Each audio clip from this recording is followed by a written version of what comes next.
I am fantasy and paranormal romance author Leslie Penelope, and welcome to My Imaginary Friends, a look behind the scenes of an author mapping the worlds in my head and making them a reality. Hello friends, today is Saturday, September 2nd, 2023, and this is episode 220 of My Imaginary Friends. I'm Leslie. So I did take a bit of an unplanned break. I knew that June was going to be busy. I had a big trip scheduled, and I figured I probably wouldn't be able to podcast that much in June. July and August was unexpected. And so I've got some life updates, some writing updates for you in this episode. But this week's best thing is that I am back, and I hope to be at a normal-ish schedule.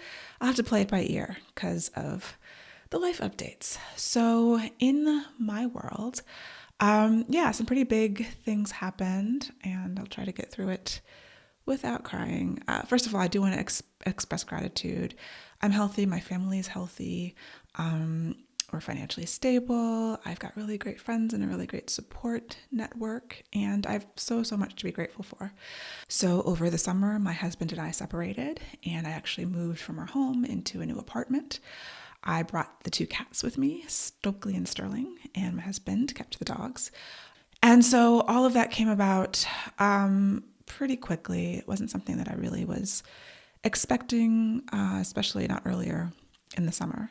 But everything is, friendly. We're not acrimonious. We're not fighting. My husband and I, we never really fought. But it just became clear that it wasn't going to continue as a marriage.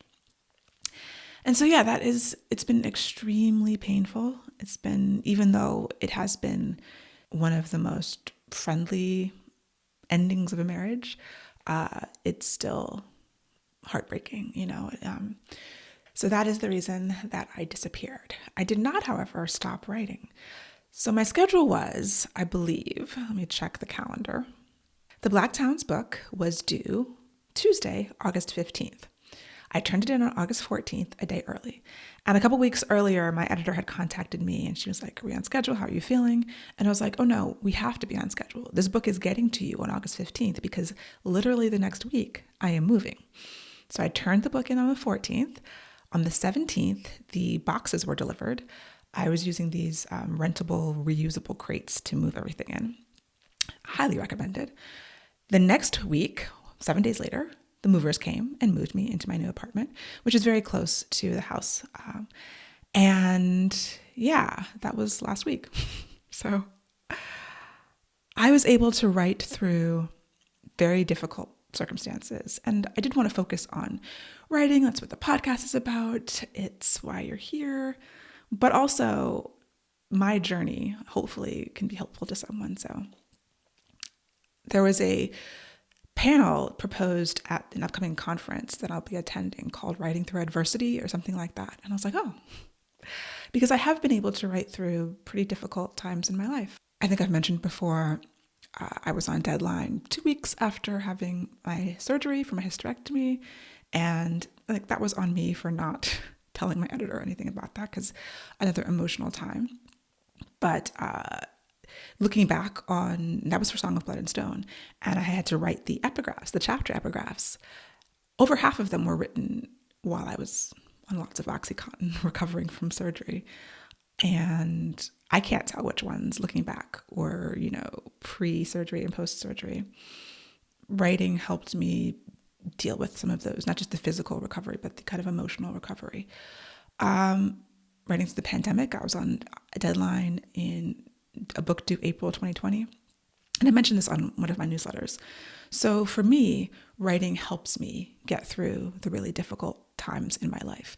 It's actually why I'm a writer in the first place.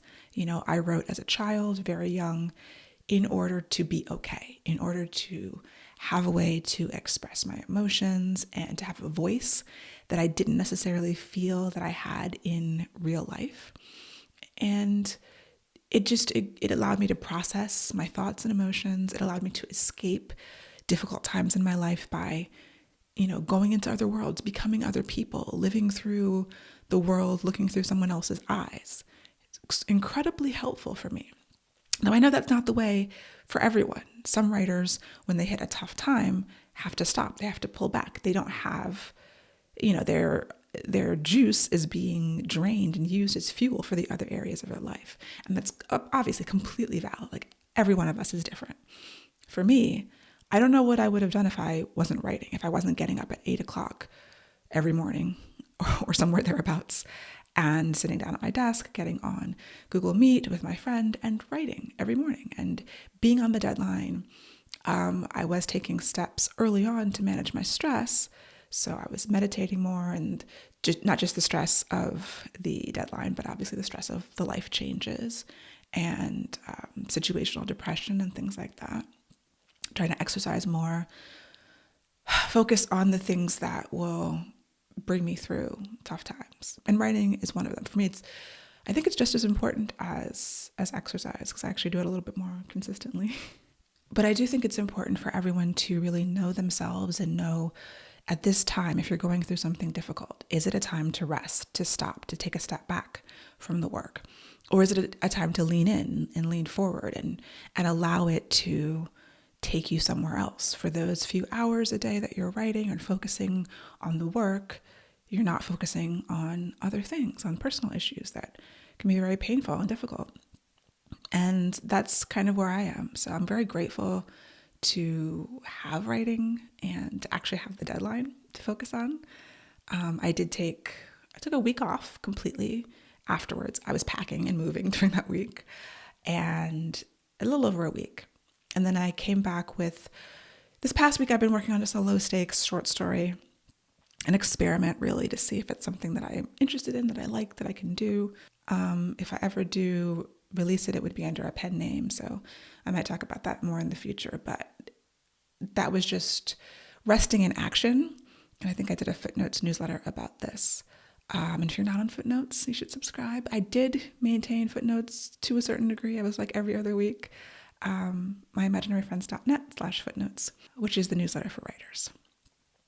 And yeah, resting in action is a thing that I'm afraid of inertia. So as much as I know I need to rest, I also need to keep moving, because rest can turn into months and months without any work getting done, without any writing getting done. And so I'm going to be back. Well, I was back to it with this, short story that will be done tomorrow, 15,000 words. And we'll see if we do more of those. But coming up next on the writing schedule is Brutal Fortress. So it's the third book in the Bliss Wars paranormal romance shifter series with dragons. And I want to get that done by the end of the year. The original plan was to get it released by the end of the year, but that is no longer going to happen. And I heard from the audiobook people that they want to do a same day release for the book and the audiobook. And which reminds me, I have no idea what's going on with the audiobook for Beastly Kingdom, which came out April. So I do need to follow up on that. Lots of things have fallen off the plate in the past couple of months, as you can imagine. I have been functional.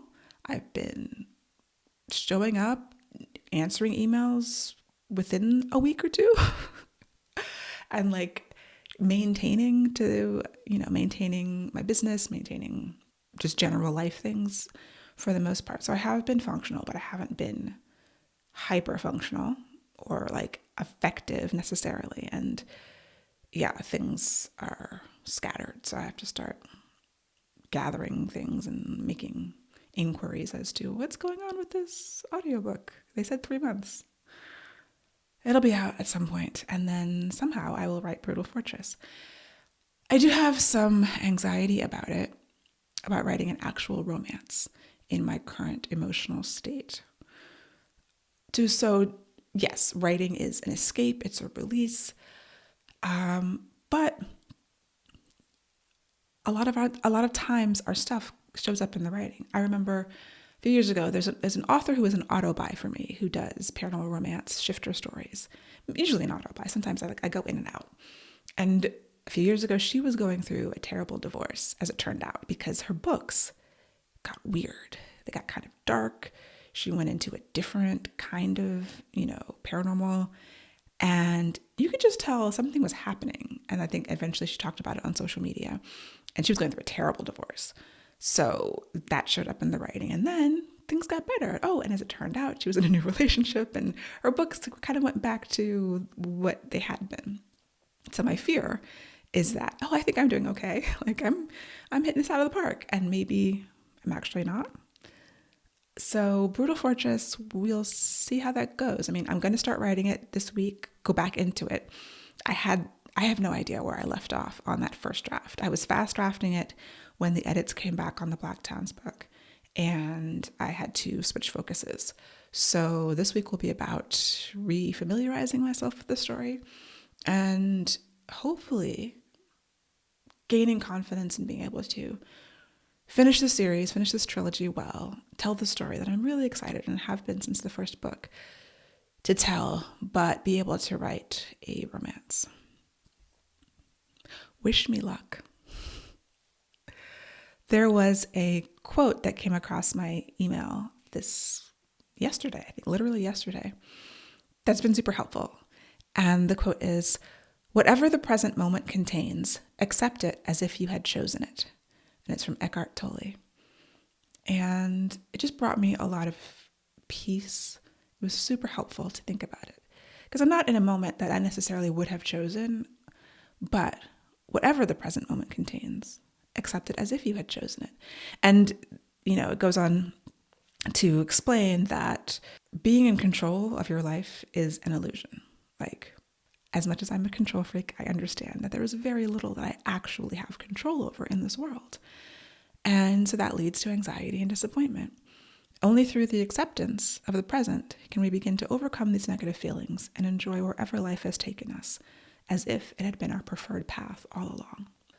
And that is, like I said, it was really helpful. It is still helpful. Maybe it will help you or someone out there, because I'm in a new phase of life and I have to find ways to ground me. And I've been thinking over the past few months about surrender and acceptance and being in the present. I read the book The Untethered Soul by Michael Singer, which I thought was fantastic as well. And this was a few months ago. And so just the idea of, I think the way he puts it is, what does the present moment require of you? What is reality requiring of you? And it does require that you release control. And acting as if you had chosen it is a way to maybe assert some kind of control, even if it's only in your mind. But you're here now. So regardless of whether you chose to be here or not, how do you make the most of it? So 2023 is demanding growth from me. There have been some other developments professionally that I'm sure will be public within a couple of weeks. So that has kind of thrown me for a loop. So I hate to tease things like that, but I literally can't talk about it right now.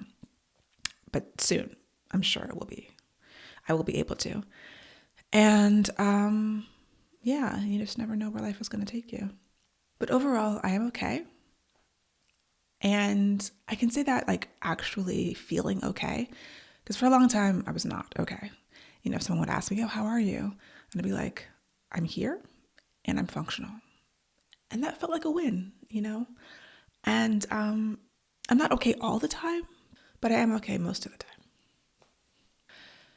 So I do have some announcements. I did an interview on the Black Writer Therapy podcast, which is a new podcast hosted by Ella Shawn. We had a really interesting discussion, talked about a wide range of topics, so I highly recommend checking out the podcast. I will put a link in the show notes. You can also sign up to the Footnotes newsletter to get the show notes in your inbox. If you're in the Maryland area, I'll be at the Write Women Festival, which is, there's a day for readers and a day for authors. It is October 14th and 15th, 2023 in I forget what part of Maryland it is, but suburban Maryland somewhere. It's two different places, like Glendale or Bowie or something like that. There's more information on my website, elpenlp.com/calendar for all my events. In a couple of weeks, I'll be in Florida at the NINC conference, the Novelists Inc. conference, where I will be presenting some workshops. And I'm also teaching 2 workshops for the Muse Writer Center in Norfolk, Virginia. These are online workshops. They are available for everyone. I'm doing fantasy world building and building a world around your character and plot. They should be fabulous. I really like these workshops. So if you're interested in doing that, you can go to the-muse.org, or again, on my website, on my calendar, there are links to these events. And finally, I am opening up a couple of website spots in my professional calendar as a website developer. So I'm doing websites for authors. I mean, I do websites for everyone, but I'm specifically focusing a portion of the business on author websites. I do WordPress websites. I also do Shopify. So if you're interested in updating, redesigning, or adding direct sales onto your website using either Payhip, WooCommerce, or Shopify, those are the things that I specialize in. And I'll put a link in the show notes. I set up a site for this, theauthor.digital. And like I said, I'm opening up a few spots. I don't have a ton of spots on my calendar. I'll set up a waiting list if I get inundated.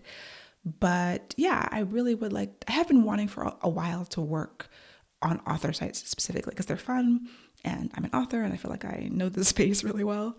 And then also direct sales, so selling books direct to your audience on your website, so you don't have to rely on Amazon and the other retailers. You get the money faster.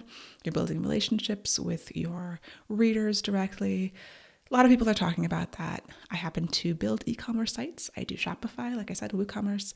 My own author website has Payhip, and just the easiest, fastest, cheapest way to do it. So lots of options. We can talk about it if you are interested. And yeah, the link is in the show notes for those who are interested in that. I'm telling podcast people, newsletter people first, and we'll see how it goes. And finally, I wanted to give a shout out to Joy Harris from Joyfully Reviewed. I saw recently online that she had been diagnosed with cancer, and there's a GoFundMe to help her with her expenses, which I will also link to, because Joy has brought so much love and literal joy to Romancelandia over the years. Whenever I see her at an event, her smiling face, her bunny ears, if you know her, you know. I have a little bunny that I meant to bring and show you guys that she gave me at one of my signings, and just she's always full of light and so full of love and has done so much for the community. And she's just super special, and I'm sending all the love her way. If you are able to contribute to her GoFundMe, or even if you are a prayerful person, keep her in thought, because she's just a lovely human being and going through a really difficult time right now. Sometimes you're sitting at a signing, and I enjoy signings. They're fun, and I enjoy meeting readers. But to have someone come with so much energy and brightness is always so lovely. So best wishes for healing and love to you, Joy.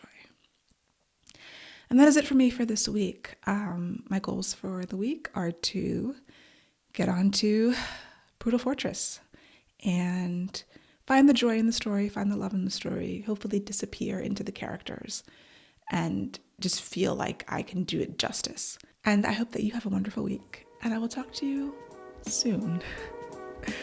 To support the show, you can become an imaginary best friend for just a few dollars a month at myimaginaryfriends.net/best. Subscribe wherever you get your podcasts. You can watch the video episodes on YouTube. Email me at hello@myimaginaryfriends.net. And help others find the show by leaving a rating or review on your favorite podcast player.